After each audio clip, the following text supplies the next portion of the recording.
Wes tau mangan kiye. Anu apa sih? Gari dilambut tuli anyes. Neneng ana bolongane, Om. Gari tinggeng, neneng bolongane peteng. Der.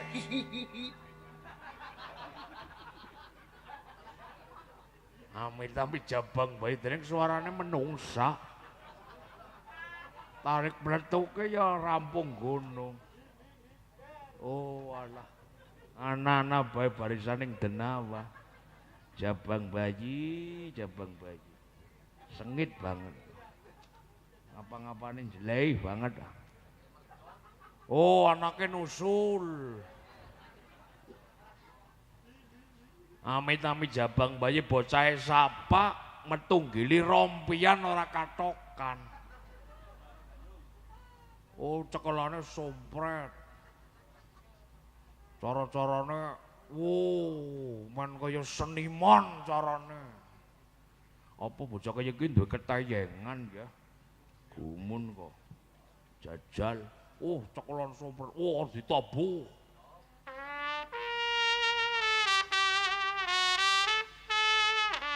Saya pinter yo. Jan pinter kok. Potongane ndak selek banget kaya maling raine malah pinter. Jajal maning. Om teng ngrungokna sing genah maning jajal pisan maning lho.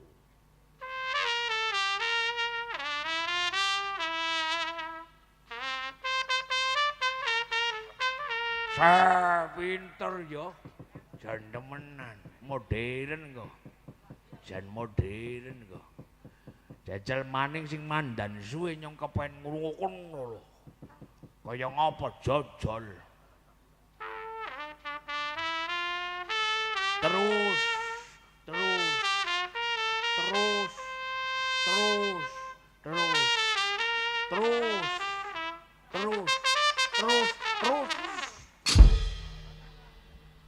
Ujarku nyepeti main kon cepet rampung malah mati. Pamer. Oh, loh.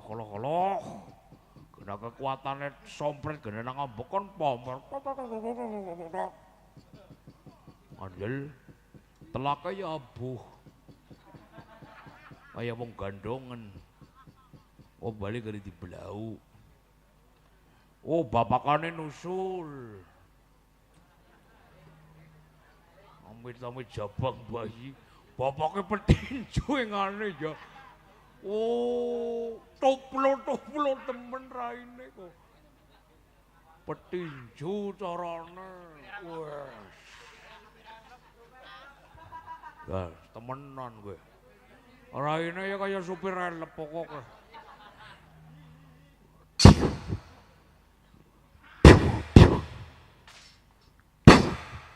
Yang ngono diantem nganti semodare ya ora bakalan kerasa wong diantem bundelan sarung. Cara-carane petinju carane. Jenengmu sapa? Ya, jenengmu sapa? Pangkatmu kuwi apa jeneng nganggon-anggonmu kaya kuwe?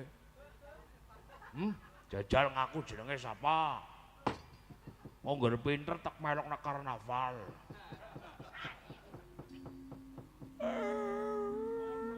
Oh, ala bisu ya. Mulane nek mau orang ngomong, bisu ya jebule. Oh, alah. Kepriwe? Nyong sing ora tegel ngger perang karo kowe. Wong ngene ngomong wae. Kaya kuwe nyong jan ora tegel temen bedil pendase. Suwen temen.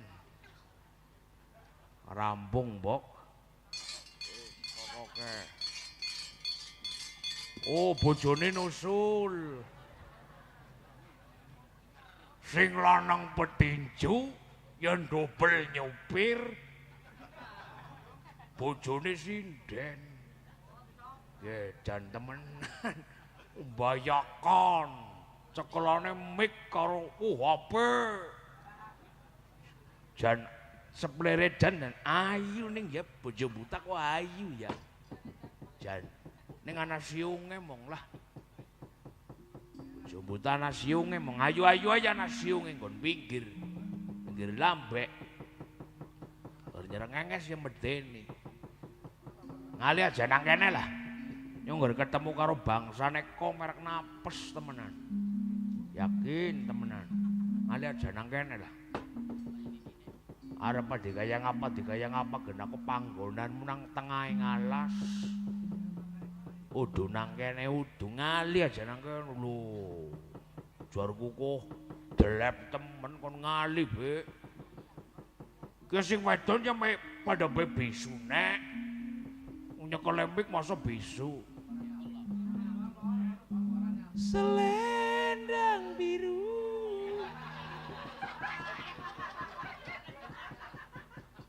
Oh, tembangane selendang biru. Ning jan nadane ora karu-karuan kok. Jan temenan ngali aja nang kene lah. Sengit kok. Jan merek napes temen ketemu kaya kiye. Wis lalali jaritan, tapion, bayakan, sanggulan, ora sandalan. Si kepriwe? Butang ndak kaya kowe. Ulah. Edan bawor kroyok.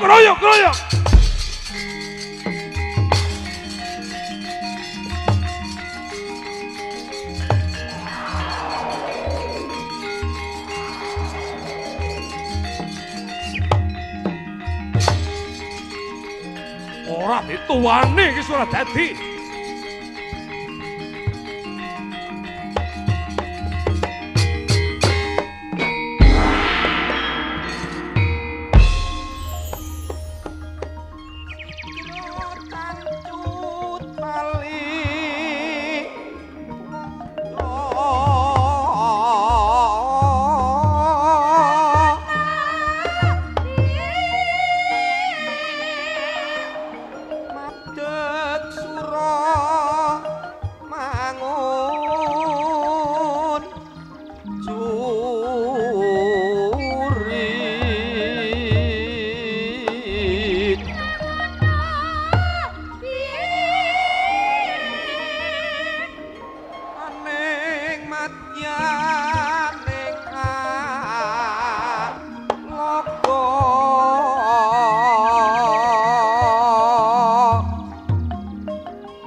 mapan ana ing tepining peperangan kaya Gumala Yaksa.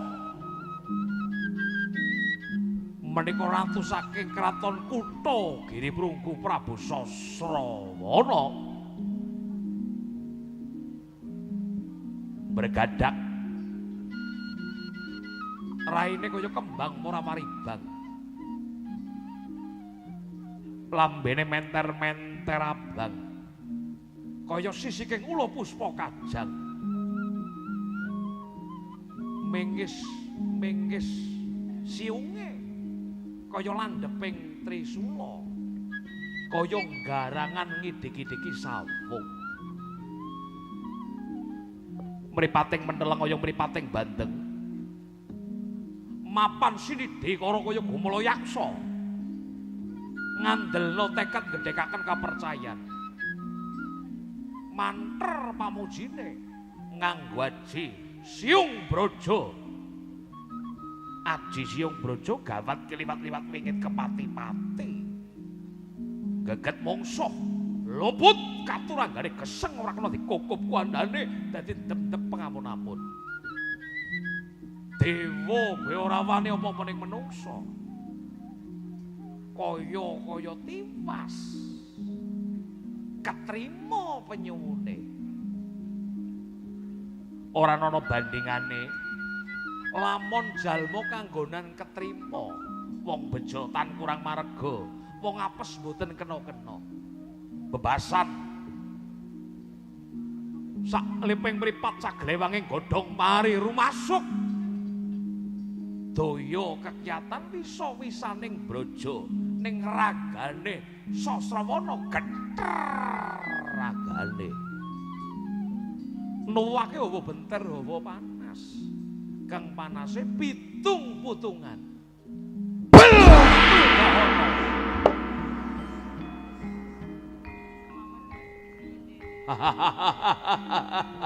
Mati kowe ning kene. Cokot repedhot walikatmu sembah idri-idran parat. Antarja. Lan kowe Antasena lan kowe Bawor. Minggat saka kene. Yen ora minggat kelakon dadi batang kabeh. Anake Semar wis nyidam Bandasa kowe. Parah.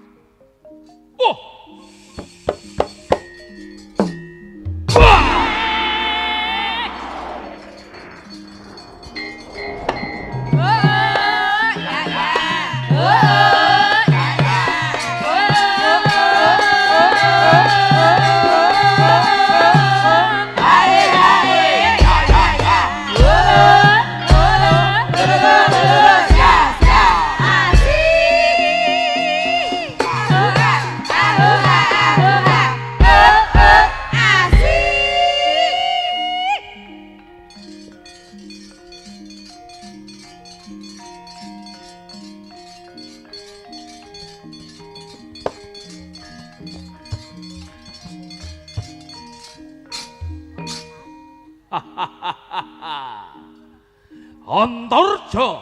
Ya, Sasrawana. Edian kowe. Yen kowe kepengin waras foto aku minggat saka kene. Minggat. Kelakon bondo tangane krincung sikile. Cokot pedhot malikatmu dadi ndep-ndep pengamun-amun. Sembah idri-idran. Wut. Ayah, lo. Weh, Edian Indo ke bocah. Edian parat.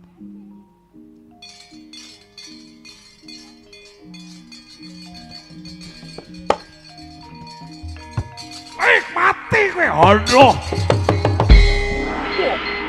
Aduh.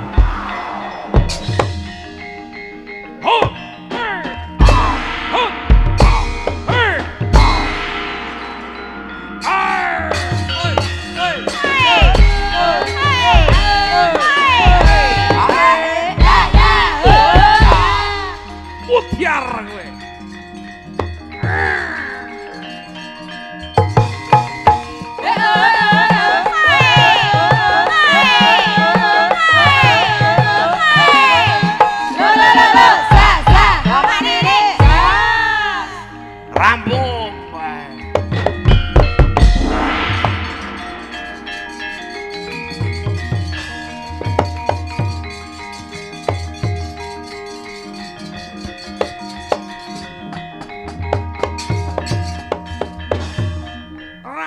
gunung Antarja.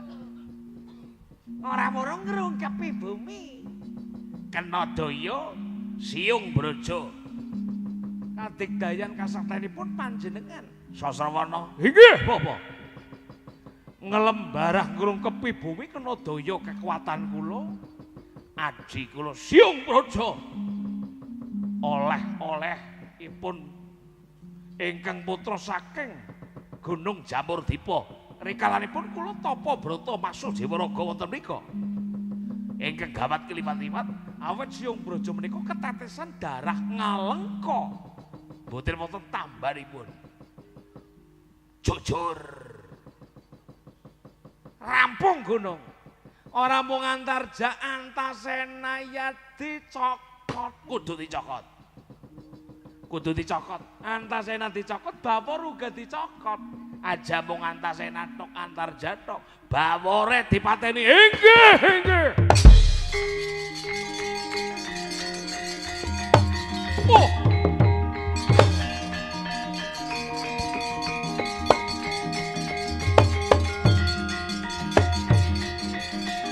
Wow.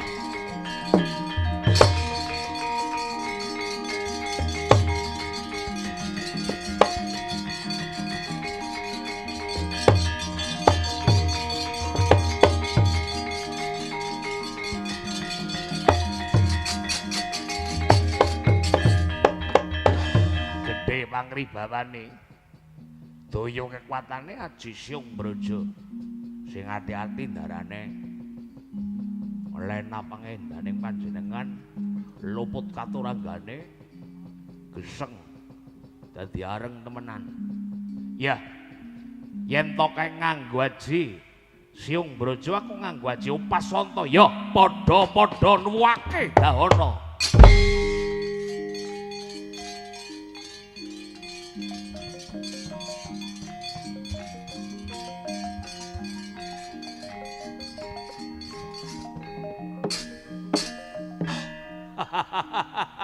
Kakangmu ndi kakangmu? Gletak. Kena daya kekuatan Aji Siung Brojo gletak ngrungkepi bumi geseng dadi areng. Kowe kepengin sing nasibe padha kelawan Antarja. Minggat Antasena. Wis ora susah kaken cangkem tamakno ajimu. Siung Brojo ning raganing Antasena. Aku go duwe kadigdayan kang linuwih. Ajiku Pasanta. Padha-padha ngetokake dahana Indian.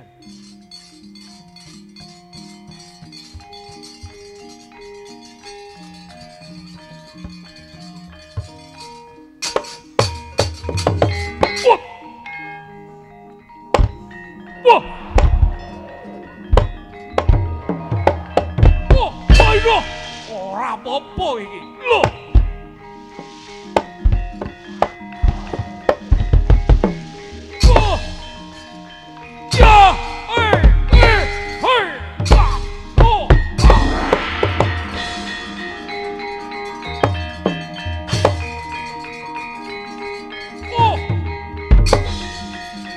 Popo, popo.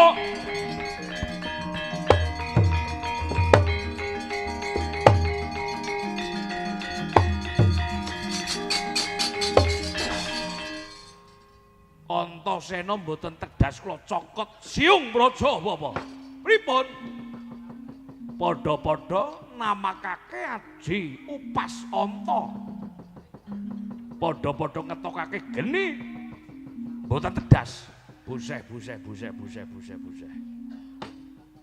Mboten tedas. Tegate panjenengan mboten namung gadahi kadigdayan Siung Brojo. Oyut Bayura dipun agem. Pusakanipun panjenengan Oyut Bayura dipun agem. Dipun tamakaken. Ajeng kayang apa? Oyot Bayura niku mboten wonten tandinganipun benten kalih Siung Brojo. Mesti kena daya kakiyatanipun pusakanipun panjenengan Oyot Bayura rampung Gunung Antasena. Pun niku pun. Idyan Antasena.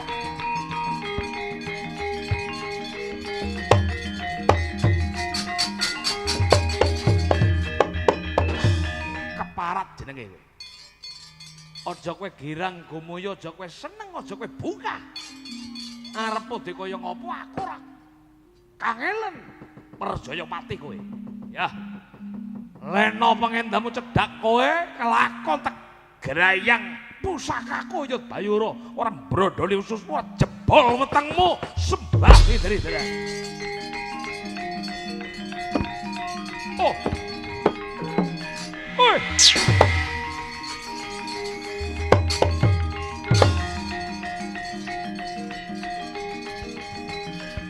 Loh.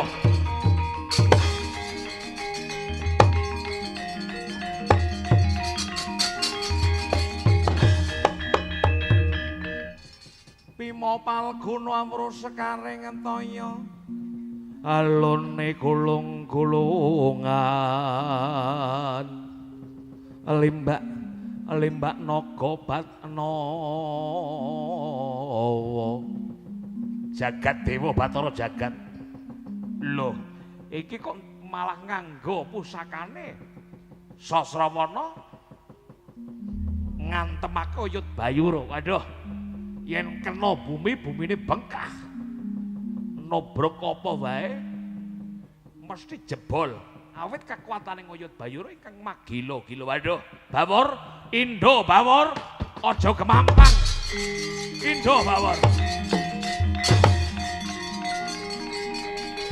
Ula.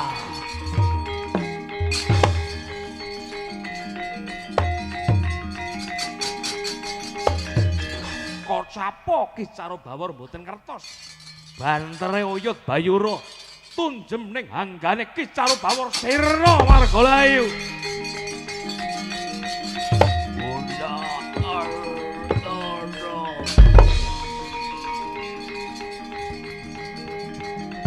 Hai.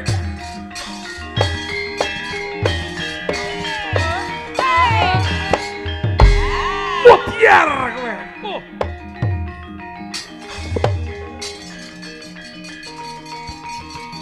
Aduh, Bawor. Aduh, wis tekandani kon Indra Bawor. Aduh, Bawor.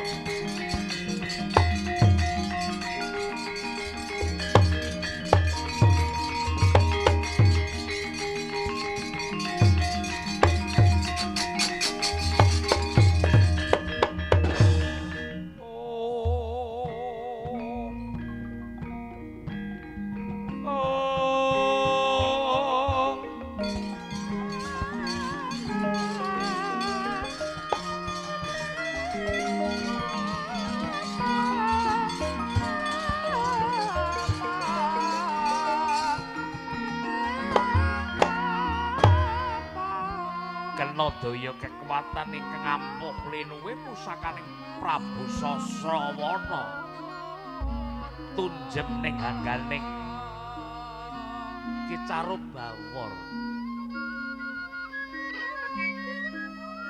Brodoli ususe Ki Lurah Bawor kena daya pusakaning Prabu Sasrawana ingkang gawat kliwat-liwat pingit kepati-pati. Aduh, wis tekandani kowe Bawor. Yud Bayura pusaka ingkang ora baen-baen. Mulane aku ora wani ngedhepi aku Indra. Aku wis kandha karo kowe kon Indra. Kowe kanggo korbane lakone Kakang Gatotkaca Bawor, Bawor. Mengko dukane bapakku Semar iki kepiye? Aduh. Kowe luput ning runanggana peperangan Bawor. Kocapa nalika semana ingkang wonten pundi? Ingkang wonten Girgantara.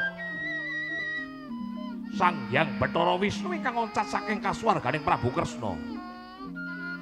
Milat miling kaya jangkung, munyer kaya undar.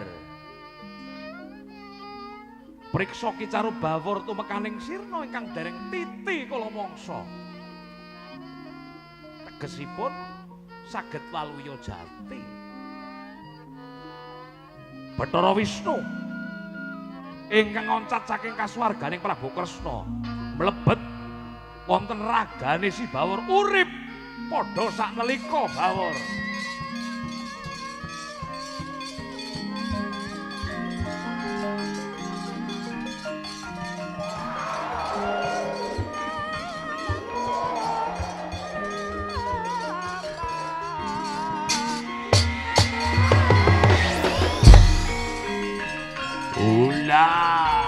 Padangnya loh Bawor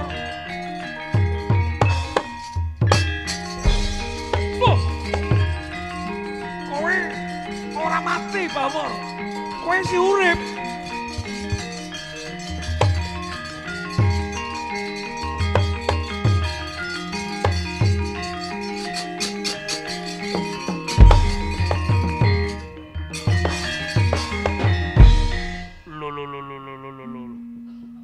jebul kowe ora mati Bawor. Kula mboten mati mboten. Kula mboten pejah mboten, kula sek ngliyep. Necil turu sedela. Aduh, kowe gawe ndledhek karo aku kowe Bawor. Jebule kowe urung mati. Kowe urung tumekaning sirna. Nanging siki karo mau kok beda ya, Wor. Bedane saiki cahyamu keton mencorong banget. Kowe kaya kadunungan apa? Napa nggih lho. Tenan. Beda karo mau, saiki luwih mencorong banget. Yen mau kuwi peteng banget. Pendelengmu ki mau peteng banget ning saiki kok keton padang kowe. Kaya kedunungan apa kowe? Sing marahi tuli merekna mencorong tuli cukurane. Itu apa-apane udu. Nanging ora. Aku ora pangling kok. Mau karo saiki kok. Kowe beda kowe. Arep kaya ngopo kowe beda, cahyamu mencorong banget. Kaya kedunungan kanugrahaning dewa kowe. Apa iyalah.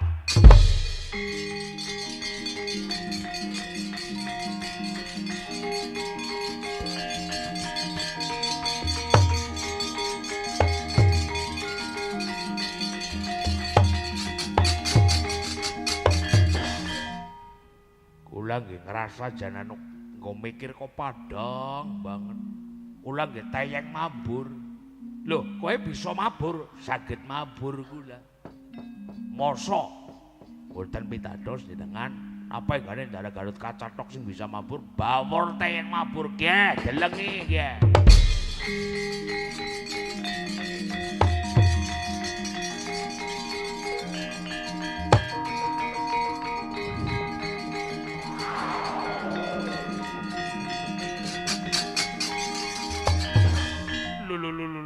Kowe bisa mabur, Wor. Suwek. Mung ora tau pamer. Jaru-jare ndara Garut Kacathok sing bisa mabur, Bawor bisa mabur. Sing marahi mabur Garut Kaca be Bawor. Darani sapa sih? Kiye, gurune kiye. Esuk sore awan bengi nggawa gula teh sowan ring pringapus padepokanku kono lho ndridil pokoke. Kabeh-kabeh kepengin bisa mabur. Apa meneh nggo rumah sing perek kali. Lho. Menan pokoke. Nggih, Bawor nggih, Bawor. Nanging ngene, Wor. Tekandani kowe ya. Senajan kowe sekti, kowe ampuh. Mung melingku kasekten iku aja kanggo diri, Bawor. Ora kena kanggo pamer, ora kena kanggo dumeh. Ora kena. Mula saka iku mbelanana bebener kang sifat adil. Ora kena kanggo mbelani wong kang luput, wong kang angkara murka, wong sing serakah ora bakal entuk berkah saka sing gawe urip. Wong sing angkara murka akeh sengkalaning urip. Mula kaya kowe labana bebener kang sifat adil. Mlaku kang lempeng lakune murih mengko uripmu bisa kanggo obor pepadanging jagat, tentreming para kawula. Nggih. Karepe kula bae kaya niku karepe. Belani bebener kang sifat adil.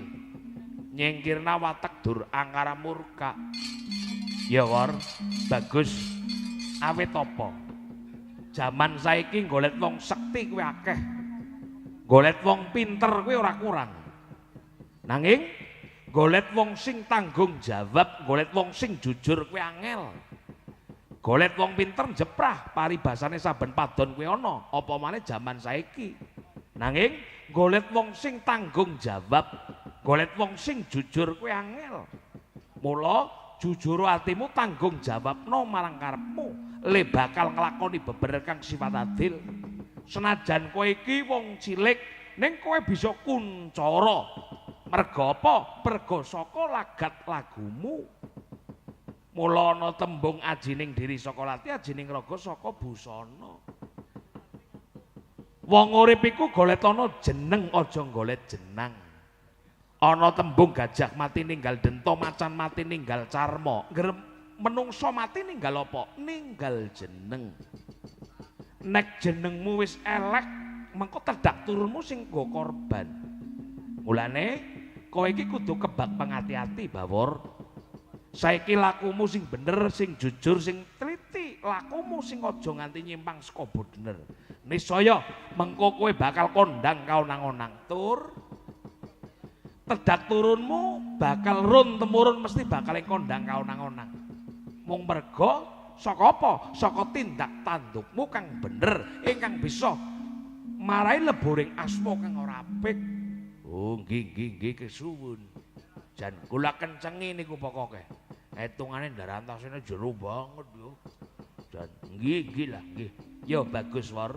Wis sing ati-ati sing kirake Prabu Sasrawana arep kaya ngopo dadi pepalang nggih. Kula nyingkiraken Prabu Sasrawana sewadya balen unduraken.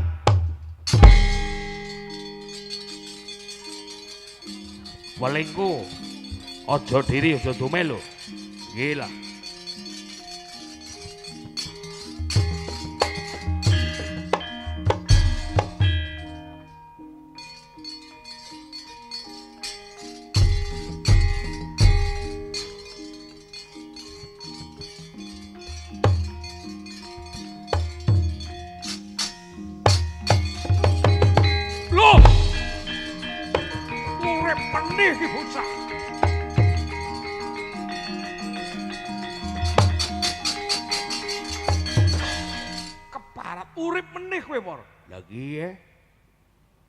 Isi bisa ketemu, Mbok. Isi bisa ngomong, isi bisa mlaku ya urip maning, Mbok.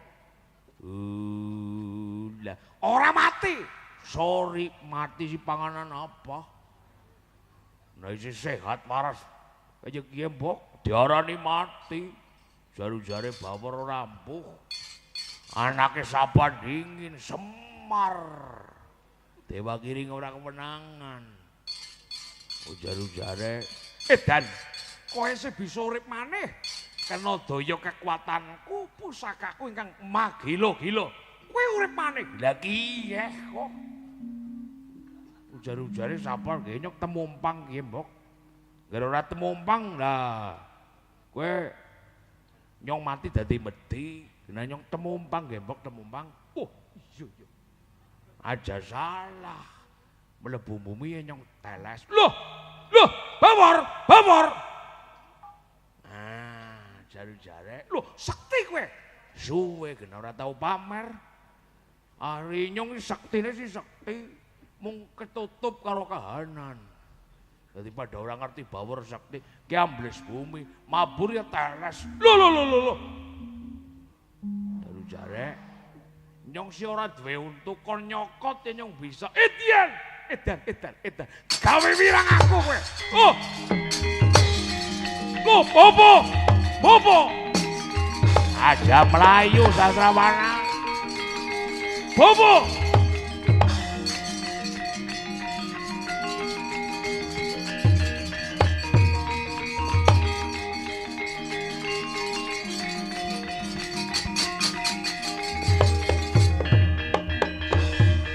Edan.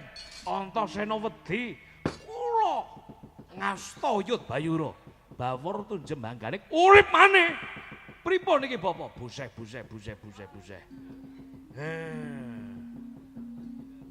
bisa ambles bumi, bisa mabur si Bawor. Sektine ora lumrah. Apa yang gane ya? Si Bawor merguru anyar-anyaran apa yang gane? Kok bisa kadigdayane linuwe ngungkuli bendarane? Aduh, yen kados mekaten seniki mboten usah ngagemaka ning mawa akal nyimpang dalan mawon, nyimpang dalan. Oh.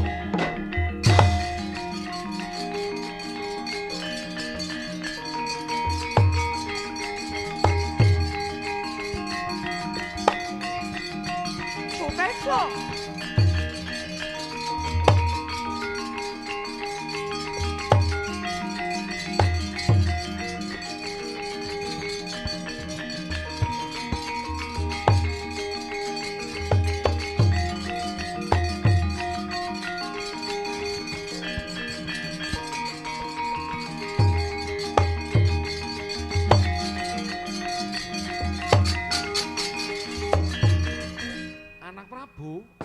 Nggih. Kanjeng Rama Pepunden kula ingkang kados pundi? Wis ora usah dibacutake peperangan nglawan si Bawor kaya rebut pepesan suwung, rebut balung kang tanpa isi. Lajeng wis pun bapa bakal njujuk ana ing kayangan Suralaya. Nyuwun Kanjengan Senopati bakal tak paringake dening sliramu Sutejo. Mula pun bapa bakal njujuk ning kayangan. Paman Durna, nggih. Monggo. Monggo panjenengan njujuk wonten ing kayangan Suralaya ngadhep ring Bathara Guru. Leres. Panjenengan Paman Pendhita Durna lan anak kula Bumantara antosi wonten lengkaing Gunung Jamurdipa. Kula tak minggah kayangan. Monggo, monggo, monggo.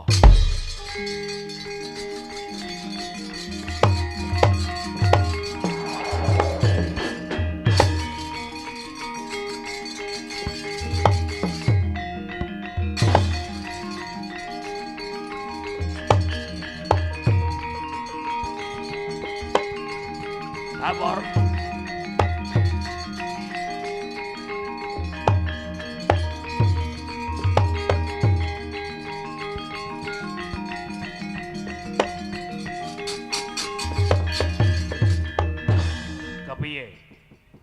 Niki pun genah semune Ndara Kresna bot sesisi kok. Wa Kresna bot sesisi nggih ngeboti Bumantara munggah kayangan. Yo yen kaya ngono mbelani Kakang Sutejo leres. Yen kaya ngono becike saiki bali wae. Atur palaporan ning ngarsane Rama Werkudara kahananing Praja Ndwarawati yen tawa Kresna bot sesese mbelani Kakang Prabu Bumantara. Ha nggih mangga kula dherekaken kondur wangsul wonten Judipati Ngamarta mangga.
Rampiang-rampiang jagat wetan, moyo-moyo jagat kulon. Ana cakya kang kumendhang tawa saking pucuking andaka jagat biar angelais mawa tejo. Punika tejanipun kayangan Junggring Salaka ya kayangan Tinjumaya. Ya kayangan Suralaya. Kayanganing Dewa Tridasawatagna ingkang rinatonan dening ratuning Jawatama Wisik Sanghyang Bathara Guru. Ya Sanghyang Sukmanasa. Pinalak lenggah dipun adhep menika sinten ingkang dados kamituwaning para dewa Tridasawatagna Sanghyang Narada ya Sang Resi Kaneka Putra gumaludhuk jroning kawah candra dimuka umep banyuning kawah jalaran ana ontran-ontraning jagat ingkang sumundul ning langit.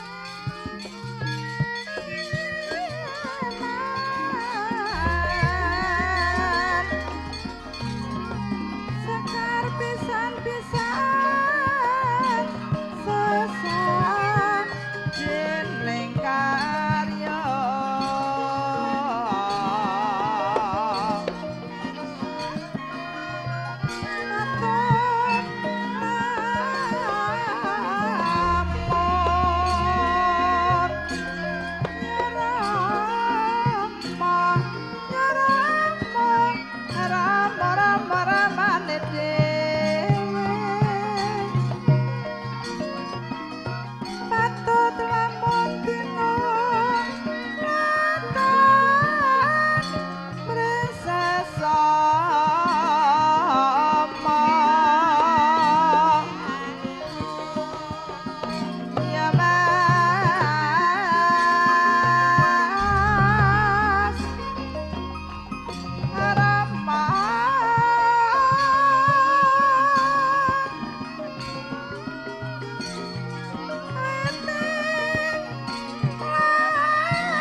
Ron mamur kang katiyubing ngangge kokilaan biyur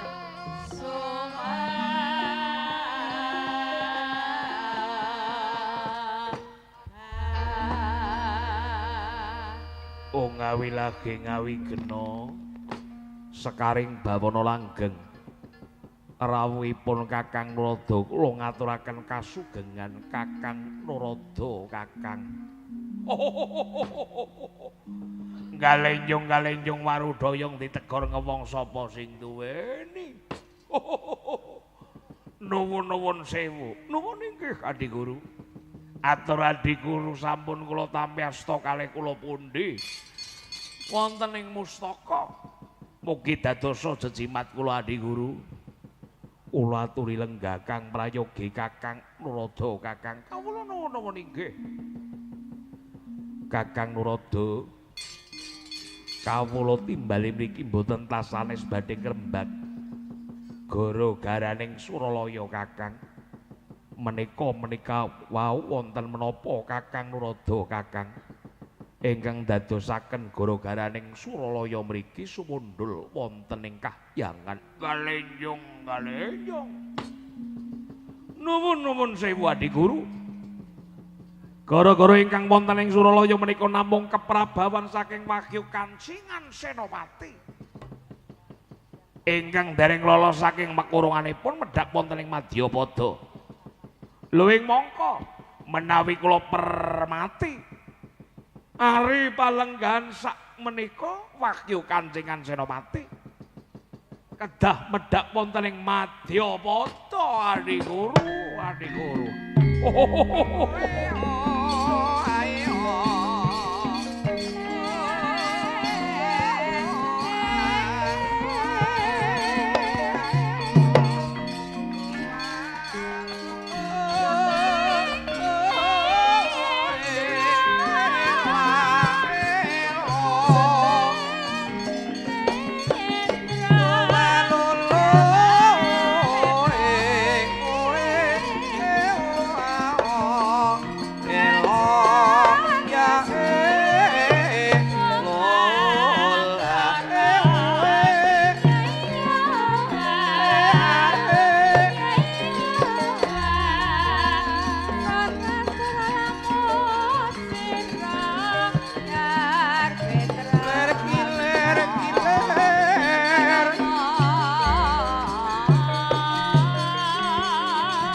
Brojo niba awange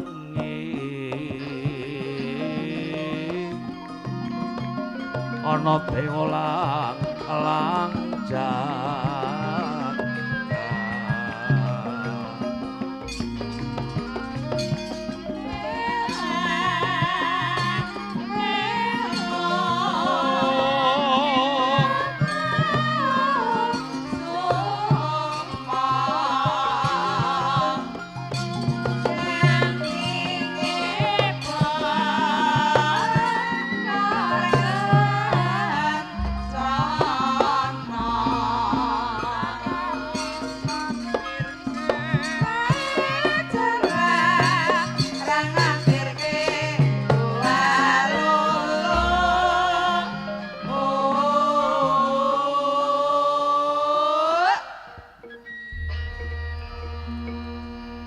Wilaging awigna skaring bawana langgeng Kakang Nurada Kakang Adi Guru dados gara-garaning langmuk menika namung keprabawan saking Wahyu Kancingan Senopati Kakang Nurada leres menika leres Adi Guru menika kedah kengetan nalikanipun wonten rusa wonten ing kahyangan mriki nggih menika pangamuke Prabu Kala Pracana lan Patih Sekepu ingkang wedal semanten nyuwun Betari Supraba para dewa sekayangan boten wonten ingkang saged ngasuraken Pracana lan Sekepu luwing mangka Adi Guru menika sampun nate janji sinten menungsane ingkang saged ngicalaken Pracana kali Sekepu boten ketang mangke-mangkenipun badhe dipun dadosaken ratu wonten ing kahyangan lan badhe dipun paringi kanugrahaning dewa ingkang awujud wahyu Kanjengan Senopati. Inggih menika leres Kakang Nurodo Kakang nggih. Wedal wusana semanten ingkang saged ngicalaken mamalaning kahyangan menika sinten? Jabang Tetuka. Mila dinten sakmangke kedah dipun minangkani yen to jebeng Tetuka menika ya Kaki Prabu Anom Galukaca kedah nampi kanugrahaning dewa kanugrahaning Jawata ingkang wujud wahyu Kanjengan Senopati menika.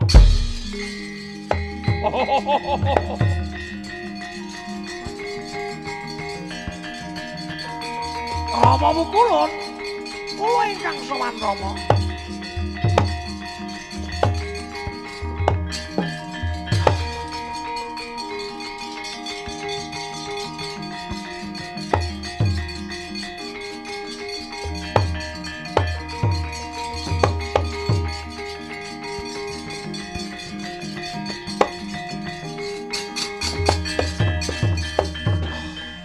Miatlangening kalangyang Angglar Pandamon Sartinon lir kekonang surem sorot nyotan padang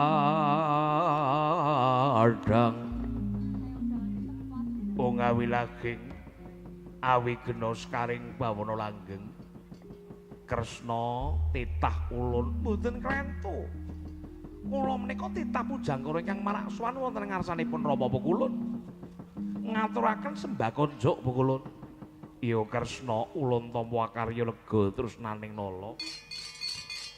Ora liwat bali padha-padha puja pangestuning ulun enggal kita tampanana. Inggih.